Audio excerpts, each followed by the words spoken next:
Paulinos, como vão? Estamos no nosso Domcast 18 e tratando da Lei 6.015, paramos no Domcast 17 com o início do artigo 167, inciso 1 da Lei 6.015, que trata do procedimento, dos atos e negócios levados a registro nas matrículas, né? Fizemos alguns comentários, alguns pontos relevantes para que você pudesse observar e estudar no material que você tem, e o mesmo nós vamos fazer agora com a segunda parte do artigo 167, ainda inciso 1, que trata dos procedimentos de registro. Da mesma forma que fizemos com a primeira parte, eu informei para vocês que a ideia aqui não é que você decore nada. Quem decora não estuda. E quando você decora, você esquece. Você bota numa memória RAM muito rapidinha. A hora em que desliga, quando precisa, esqueceu, não é? Então, aqui a ideia é que você estude lendo cada um dos itens e associando ao que a sua banca pode pedir a você. E aqui é importante que você saiba que isso aqui cai numa prova preambular, cai também numa prova de segunda fase, porque aqui é análise material. Aqui é aquele grande o quê que eu venho dizendo para vocês, que numa escritura pública você tem, por exemplo, escritura pública ou no registro, você tem a qualificação da forma, como é que aquilo vai ser feito, e você tem a qualificação da matéria, o que é que estará naquilo que será feito. Então, numa prova de segunda fase, isso aqui é muito útil para você qualificar a matéria. Será que eu estou falando de um desses oquês aqui? Eu estou falando de um desses títulos que chegarão de um desses negócios que chegarão ao registro em forma de título? Ou compondo um título? Então, é muito importante que você, com esses itens, não tenha a pretensão de decorá-los. Eles não foram feitos para isso. Eles foram feitos para que você os aprenda um pouco de cada vez. Volte neles quando você estiver próximo à prova. Portanto, quando você estiver estudando, pense na lógica de cada um. Se eles vão ao registro imobiliário por ato de registro, eles devem ter alguma função específica na Constituição ou alteração de um direito real. Como eu comentei com vocês, essa lógica não se aplica com tanta perfeição matemática a todos os itens que a gente encontra aqui no inciso 1. Por vezes você vai ter aquela dúvida cruel de dizer por que isso aqui está no registro. Bom, está na lei. Se estiver na sua norma, cumpra. Se não estiver, estude e veja se há alguma decisão do teu tribunal local alterando esse entendimento. Muito bem, a gente falou disso na penhora, por exemplo, né? O caso do registro de penhora, que tem se entendido que seja averbação, de fato, tá? Vamos lá, eu marquei aqui, nós vamos do item 21 ao 44, 21 ao 44, o 44 é um item incluído pela 13465, a lei que alterou a estrutura da regularização fundiária. Nós vamos aqui do 21 ao 44. Eu vou citar para vocês os itens que eu creio que vocês devam dar uma atenção especial. Há motivos especiais para isso. Vamos lá. O item 21 diz que você vai registrar citação. Registrar citação. Pode te parecer muito estranho, de fato é. Porque, como regra, uma citação, eu deveria dar notícia na matrícula, mas ela não tem o condão de alterar o direito real. Então, você imediatamente vai falar assim, então isso é uma averbação. Claro, pego a citação aqui, essa citação é levada ao registro, eu averbo lá para dar notícia de que há, eventualmente, alguma questão envolvendo uma ação real ou uma ação pessoal que envolva um imóvel, enfim, relativo ao imóvel. Essa sensação sua não é estranha, não, é assim mesmo, a ideia é essa. Deveria, se a gente pensar na estrutura da modificação aí da propriedade, deveria estar lá nas averbações. Mas está aqui. Por que eu chamo a atenção? Porque são aqueles itens que você deve realmente questionar. Porque quando você questiona, você faz o teu cérebro pensar a respeito. Não aceita só porque está na lista. Na prova você fará um registro das citações e ponto. Se a tua norma não mudou, faça o registro de uma citação, se a prova te der uma informação dessa. Se vier numa preambular, marque como ato de registro, mas, por favor, questione as coisas. Porque sem questionar, o teu cérebro não pensa. Sem pensar, ele não discute. Sem discutir, ele não afirma o que sabe. Ele simplesmente repete. Então, esse é um item para vocês observarem. O outro item é o item 24, que trata das sentenças, olha aqui, sentenças que nos inventários, arrolamentos ou partilhas, adjudicam bens de raiz, portanto, bem imobiliário, não é? Em pagamento de dívida da herança. Olha aqui não estamos falando do inventário em si somente, tá? Não é só a sentença que julga a partilha dos inventários. Aqui nós estamos falando além disso. Pode ser que no inventário haja uma sentença que diga assim, olha, o falecido devia para o Beltrano de tal um valor de tanto. E durante esse procedimento, estabelece-se que se vai pagar esse valor de tanto com um bem imobiliário.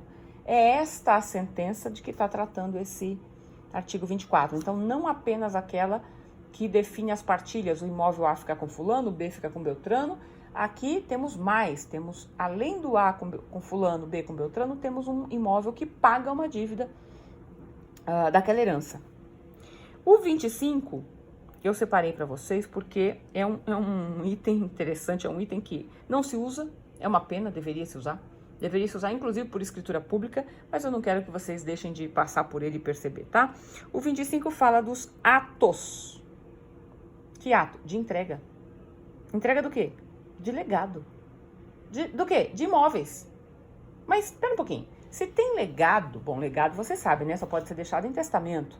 Se tem legado, eu então, lá no inventário, faço a partilha e entrego o legado. Sim, sim, é o que acontece, né? Mas como regra, se vocês lerem o Código Civil nessa matéria dos legados, vocês vão ver que o legado é entregue ao legatário pelos herdeiros. São os herdeiros que entregam o legado ao legatário. E aí você pensa assim, mas entregam lá no inventário? Já falei, é assim que acontece. Mas não é isso que a lei diz, tá? Quando você lê esse 25 aqui, eu queria que você pensasse assim, ó. Nossa, significa que os herdeiros poderiam ir a um tabelionato de notas, fazer uma escritura pública de entrega de legado, que aliás eu sugiro que você treine para sua peça de segunda fase. Escritura pública de entrega de legado. Que fazem quem? Os herdeiros.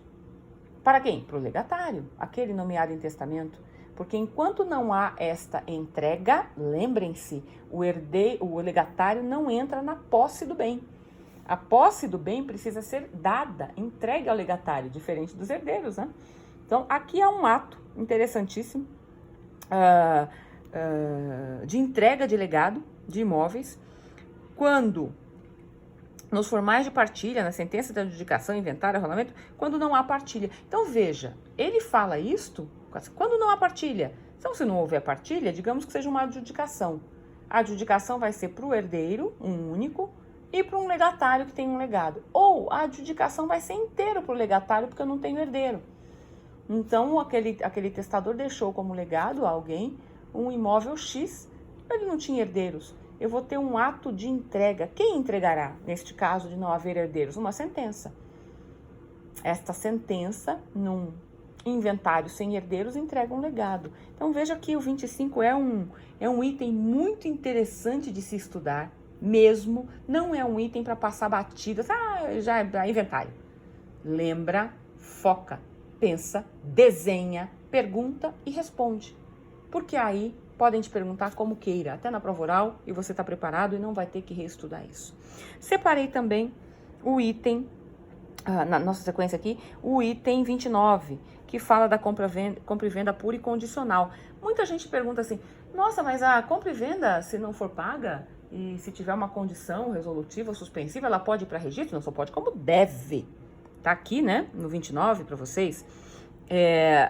Quando você tem a compra e venda condicional, o que acontece é que a condição vai no próprio corpo do registro e ela deve ser depois informada ao registro a sua subsistência, a sua confirmação, o seu cumprimento, o seu não cumprimento por meio de averbação.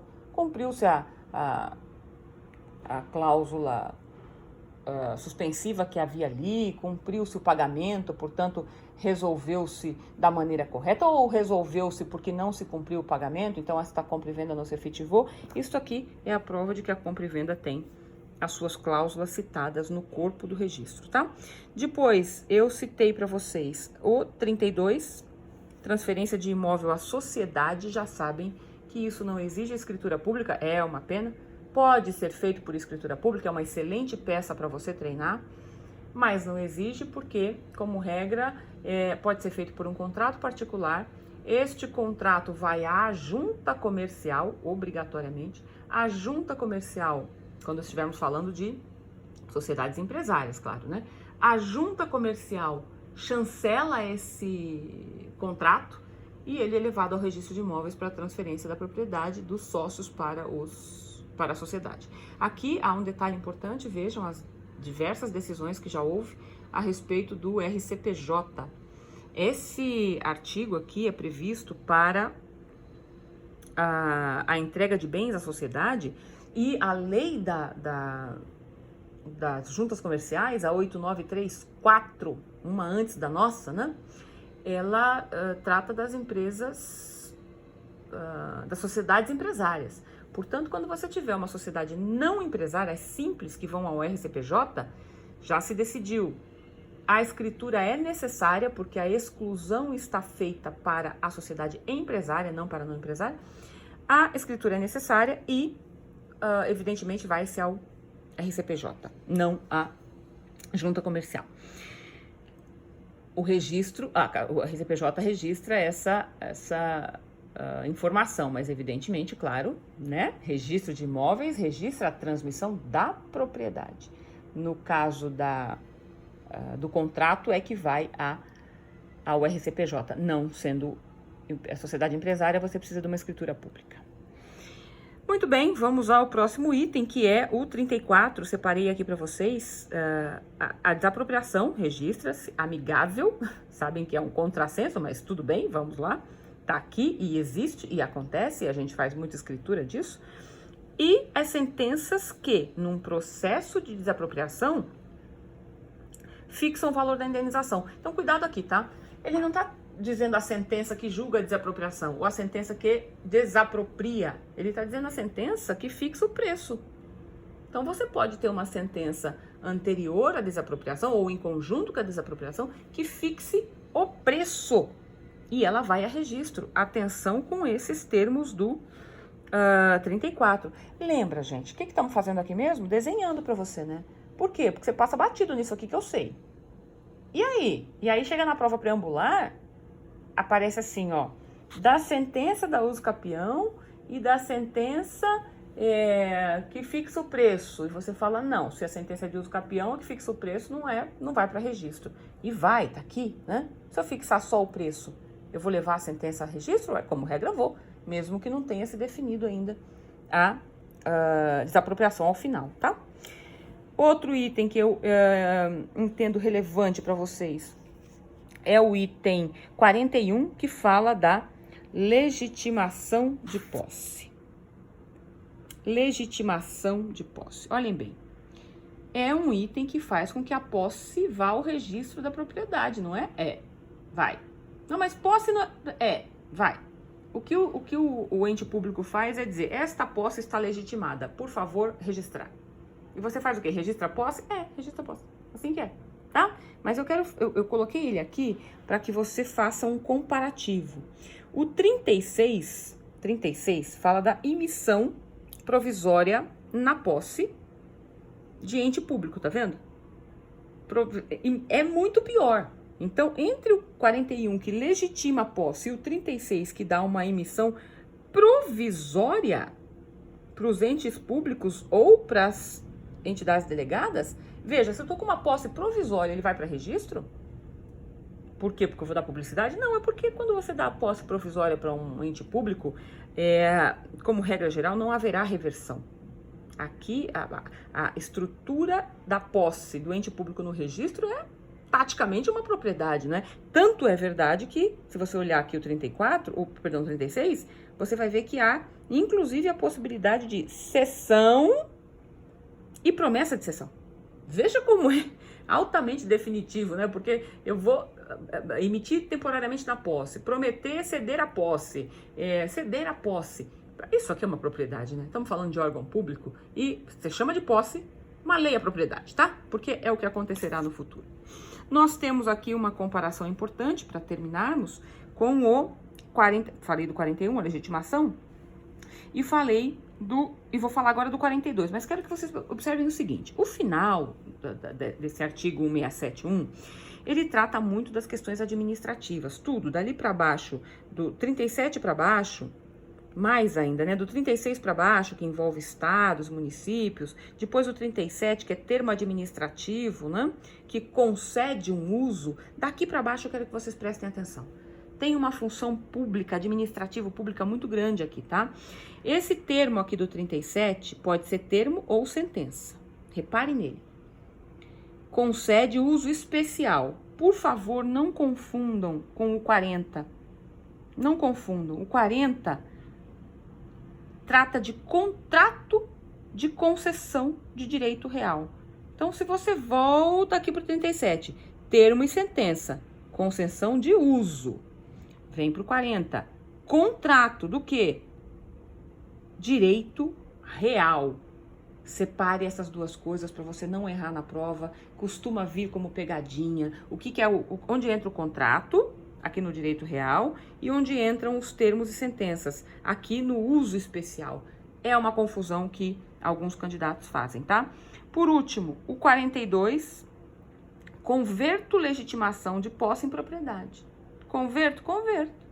Pego aquela legitimação que eu tinha registrado aqui no 41, converto em propriedade e digo, agora não é mais posse, é propriedade. E mais, agora com a 13465, você tem as novidades da CRF, a certidão de regularização fundiária, num procedimento de REURB, e você tem a legitimação fundiária. Esse é um grande ponto. Um grande ponto porque até a legislação que determinava, a 11977, que determinava a legitimação de posse, nós imaginávamos o seguinte: bom, tudo bem, eu digo que a posse é dele, espero 5 anos, converto a posse em propriedade e tudo bem, vou botando isso no registro. A grande novidade é que agora eu não preciso esperar isso. Eu posso legitimar direto a propriedade. Então, o ente público diz, não, ele é proprietário mesmo. Isso aqui está dentro dos procedimentos de REURB, tá? Então, não é um ato sozinho, isolado. Você, no procedimento de REURB, poderá ter um título que te dará a legitimação de propriedade fundiária efetiva. Prestem atenção nisso, isso é muito relevante, não deixem de estudar. E juntem isto com o artigo 221 dessa lei. Por quê? Porque eu fiz comentários sobre termos, sentenças, contratos, escrituras públicas, não é? Observem que o 221, quando vocês forem ler, ele trata da estrutura formal desses títulos, né? Aqui nós estamos tratando das matérias. O que é que tem? Outra coisa que eu marquei aqui tá o DOT. Tem não, tá? Tem mais DOT não, viu? Pula esse pedaço aí do 27, tá? Mas aqui no artigo 67 a gente está tratando de matéria. Quais são as matérias que chegarão ao registro? Lá no 221, que você vai ver quais são os títulos passíveis de registro, você vai dividir aquilo em 5 grandes categorias, a gente ainda vai falar disso, mas você vai ver que para chegar ao registro eu preciso ter ou um título notarial, ou um título particular, né? Ou eu tenho um título administrativo, esses aqui que a gente está vendo, ou judicial, ou um título do exterior, um título estrangeiro. Eu tenho essas 5 grandes categorias. Então, quando você estiver vendo esse 167 aqui, lembre, estou tratando das matérias que estarão dentro do título. Quando você chegar no 221, você vai olhar que títulos são esses que contêm essas matérias. Extremamente relevante depois para fazer essa ligação do estudo, desenhadíssimo, né? Voltamos com o próximo Domcast, iniciando o item, o inciso 2 do 167, averbações. E já aviso que o problema é o mesmo, tá? Você nem sempre achará uma lógica no mundo registral, mas ele é lindo. Até a próxima, gente.